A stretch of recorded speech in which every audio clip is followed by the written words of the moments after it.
Spawn. Hands up, how many people have wrapped their dad's ties around their heads and pretended to be Daniel LaRusso, the Karate Kid?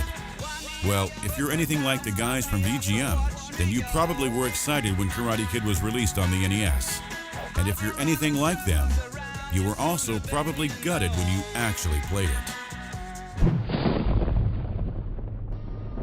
Thanks to two films that came out in 1984, kids either wanted to bust ghosts or bust heads.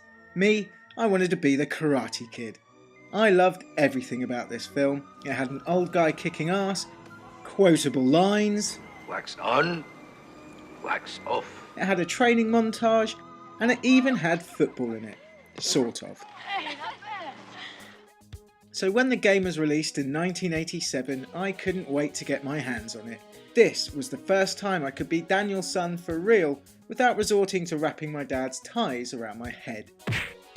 Was it everything I'd hoped for? No. The very first thing you do in the game is fight in the All Valley Karate Tournament. Now forgive me if I'm wrong, but doesn't this happen at the end of the film? It's as if the developers have gone, do you know what? We don't need to build up drama, we don't need to create a sense of achievement, we'll just have the last scene from the film at the very beginning of our game. Can you imagine how short the film would have been if the filmmakers had done the same?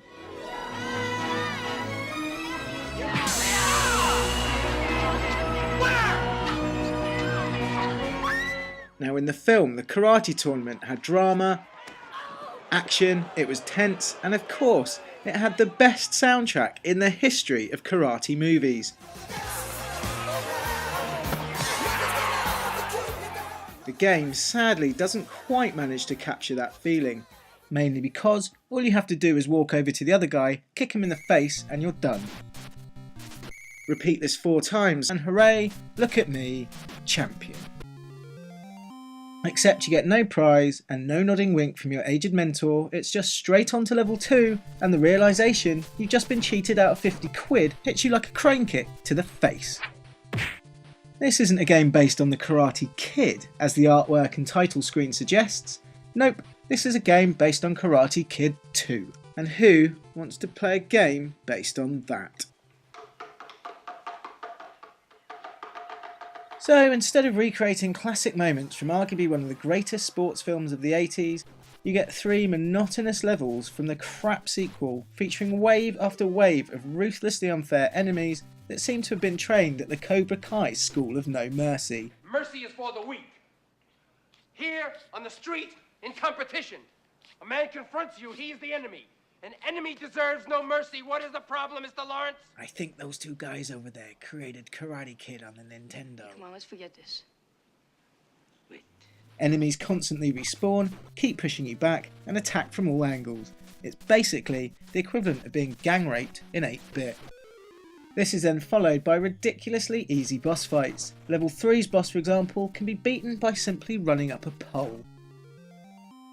Seriously, the bosses in this game are about as intimidating as this guy.